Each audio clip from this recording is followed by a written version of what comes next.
Sobat di sini review ini saya akan bahas ternyata daya serang Zoro adalah yang paling kuat di seluruh kru topi jerami.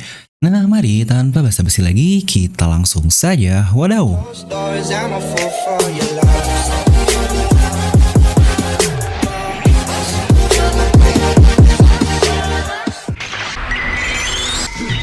Nah, seperti biasa, sebelum lanjut ke video ini jangan lupa untuk subscribe dan juga nyalakan bel notifikasinya ya. Karena kalian tidak akan tertinggal informasi menarik seputar One Piece hanya di channel Devil Nomi. Saya pastikan sebelum kalian komen atau apapun, kalian menonton video sampai habis. Jadi tidak ada informasi yang miss dan juga yang setengah-setengah. Dan buat kalian juga yang ingin merchandise Devil Nomi, ada beberapa desain menarik yang mungkin akan kalian suka. Kalian bisa langsung klik link di deskripsi video. Dan lagi-lagi untuk pembelian melalui Tokopedia sedang ada nih banyak cashback dan diskon menarik. Nah, kalian bisa langsung masuk ke websitenya saja ya. Nah, setelah akhirnya nih beres pertarungan utama dari babang Zoro kita, yaitu Zoro versus Arbel alias King. Dengan satu serangan luar biasa dari Zoro yang bahkan menembus pertahanan King dan memotong sebagian dari sayapnya itu. Yang menurut saya, serangan tersebut ini salah satu serangan yang brutal banget. Ya, serangan yang Zoro gunakan di mode barunya yang bernama NO Santoryu atau mungkin teknik 3 pedang dengan api lah, kurang lebih artinya seperti itu. Dimana di pedangnya kita melihat ada api dan juga petir hitam di sekelilingnya, ya seperti hal yang baru saja Zoro gunakan itu. Atau dengan kata lain, ini mirip seperti jurus baru dari Zoro lah, mungkin versi lebih baik dari sebelumnya, sedikit di-upgrade dengan ada apinya saja. Tapi jika kalian sadar, Zoro pun pernah mengeluarkan jurus yang cukup mirip dengan apa yang dia lakukan di chapter 1035 lalu. Ya, jurus ini pernah Zoro keluarkan setelah time skip di chapter 1002. Ya, mungkin versi light lah dari serangan yang Zoro gunakan kepada King ini. Serangan tersebut bernama Hiryu KN. Ya, benar, serangan yang kita lihat ada efek aneh di sekitaran pedang babang Zoro ini. Serangan yang bahkan seorang seperti Big Mom pun menyadari kengerian dari serangan tersebut dan akhirnya menyuruh Kaido untuk menghindarinya. Dan untungnya serangan tersebut tidak berhasil mengenai Kaido. Nah, di sini kita akan menganalisis lebih jauh dari serangan Zoro ini yang akan berhubungan dengan serangan baru Zoro yang namanya panjang banget tuh. Pokoknya intinya NO Santoryu dan ya panjang lah pokoknya. Dimana aura yang Zoro gunakan di Hiryu KN ini versus dua Yonkou itu sangatlah berbeda. Jika kita bilang itu adalah api biasa saja, karena jika itu adalah api biasa, Zoro pun sebelumnya pernah menggunakan pedang yang dilapisi api, yaitu ketika pertama kali melawan Mr. 5 di Little Garden. Dan kita pun lihat efek apinya, ya benar seperti inilah. Itulah yang kita lihat jika pedang dilapisi dengan warna api. Ya, dia mempunyai warna terang yang normal di pedangnya tersebut. Itulah bagaimana Oda menggambar api di sebuah pedang. Serta ini juga nih yang pernah Oda gambarkan dari teknik pedang api milik Kinemon atau Kitsune Biryu. Ini mirip seperti pedang api yang King buat, bentukannya kurang lebih seperti ini juga nih, lapisan api di pedangnya tersebut. Dan hasil dari Hiryu KN yang pernah Zoro pertama kali gunakan, itu pun untuk mengalahkan Ryuma, efek apinya pun kurang lebih cukup mirip nih. Cuma yang kita lihat untuk Ryuma ini apinya berwarna biru. Ini cukup unik juga nih. Zoro menggunakannya di Thriller Bark itu adalah free time skip. Jadi itulah bermacam-macam Oda membentuk serangan api di serial One Piece ini. Ingat, ini api yang dipadukan dengan pedang ya, bukan api seperti Mera-Mera Nomi. Bukankah menurut kalian itu sesuatu yang cukup unik nih, Oda membuat feat seperti itu? Dan Hiryu KN yang efeknya ada di Ryuma ini, lagi-lagi Zoro gunakan untuk menyerang kedua Yonkou, ya lebih tepatnya Kaido sih. Dimana untuk warna serangannya, itu ada efek berwarna hitam ya, ini kita lihatnya hanya di manga saja ya. Karena untuk animenya memang masih belum, dan juga untuk manga ini lebih real lah karena itu buatan Oda langsung. Nah dulu serangan tersebut masih sangat belum jelas sekali dan hanya terlihat seperti haki luar biasa yang menyambar keluar dari satu serangan tersebut. Yang sekilas lah mirip seperti haki yang dikeluarkan oleh Roger dan juga Shirohige muda.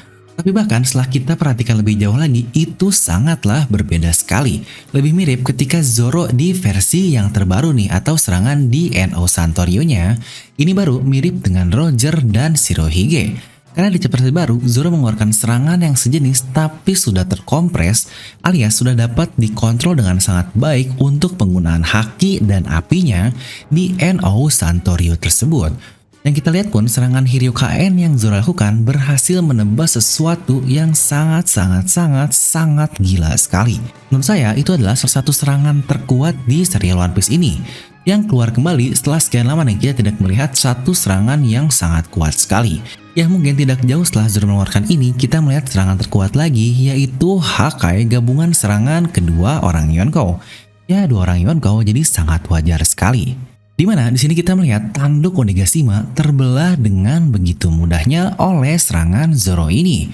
Secara singkat kita mungkin hanya melihat oh iya Zoro motong tanduk ya paling cuma berapa meter saja. Ya itu karena Oda memperlihatkannya dari perspektif yang jauh sekali. Ini mungkin literally skalanya jauh banget lah Oda tariknya di gambar tersebut. Jika kita tarik lebih jauh lagi ke awal, kita sampai ke Onigashima seperti apa nih? Diperlihatkan Onigashima itu satu pulau yang sangat masif sekali yang diisi di dalamnya benar-benar luar biasa besar. Alias semua barang yang ada di dalamnya ini benar-benar raksasa banget. Mungkin kalian bisa lihat lah panel ini pertama itu ketika para samurai sampai ke Onigashima ini pertama kali. Tahu Sansani dia punya tinggi sekitar 56 meter hanya seperti sebuah batu lah di sebuah gedung besar.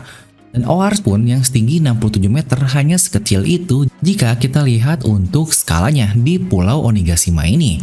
Makanya tidak aneh kan jika numbers nggak kerasa besar di ruangan yang memang semasif itu. Dan jika kita tarik perbandingan skala yang ada di situ, kurang lebih tinggi dari patung di sebelahnya sebesar ya 300 meteran. Dan payung luar biasa besar di samping kirinya itu kurang lebih 900 meter dari permukaan laut. Ingat dari permukaan ya, karena jika kita tarik ke bawahnya lagi pasti jauh lebih tinggi lagi. Yang luar biasanya itu hanyalah hiasan biasa mempunyai tinggi hampir 1 km.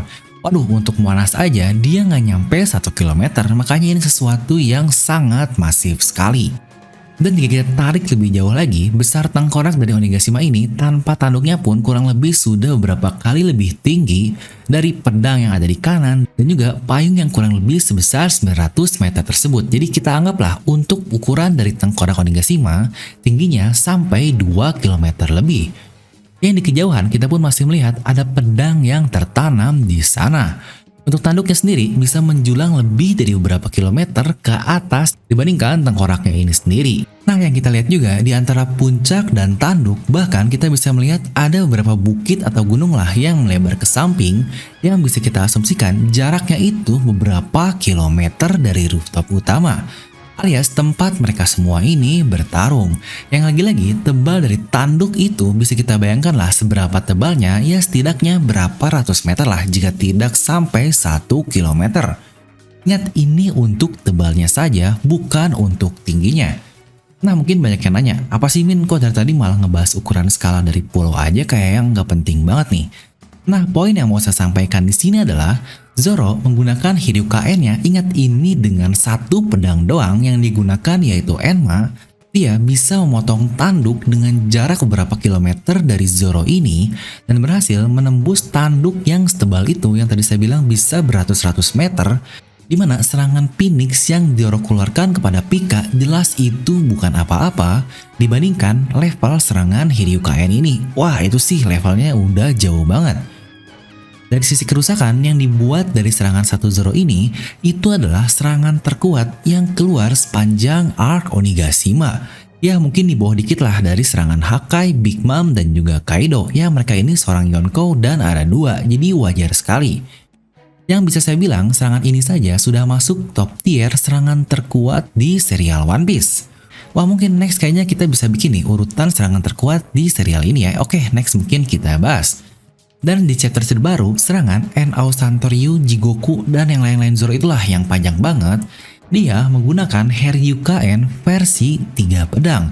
Ya bahkan ancang-ancangnya pun atau kuda-kudanya sama persis dengan apa yang digunakan di Hiryukaen-nya. Tapi jelas ini di versi yang lebih baik. Di sini dia menggunakan 3 pedang dan juga kakinya lebih terkontrol untuk petir hitamnya seperti Shirohige dan Roger lah, lalu juga apinya lebih terfokus. Jadi dengan gaya yang mirip lah seperti Zoro yang akan menyerang Ryuma sebelumnya, yang juga Ryuma pun pernah menyerang seorang naga dengan jurus yang sangat mirip sekali. Di sini Zoro pun menggunakan serangan yang sama dan dia pun menghajar seorang naga yang dibuat oleh King. Maka saya tidak aneh jika serangan Zoro ini dampaknya dan daya hancurnya jauh lebih kuat dari Hiryukaen sebelumnya itu. Lagi-lagi inilah alasan kenapa Hiryukaen saya jelaskan sangat rinci sekali sebagai perbandingan yang jelas lah biar ada bayangan seberapa hebat serangan yang Zoro lakukan di chapter 1035 itu. Yang bahkan tubuh tebal dari King pun bisa tertembus sampai ke sayap-sayapnya. Ini sebenarnya sudah sangat gila banget. Tidak salah sih jika serangan itu dibilang brutal banget dari Zoro ini.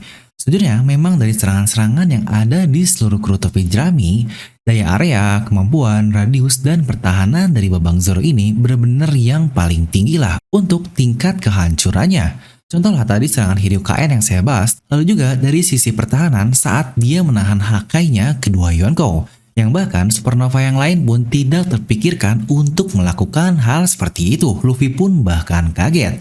Ini benar-benar gila banget untuk Babang Zoro, karakter dengan ketahanan tubuh yang paling gila.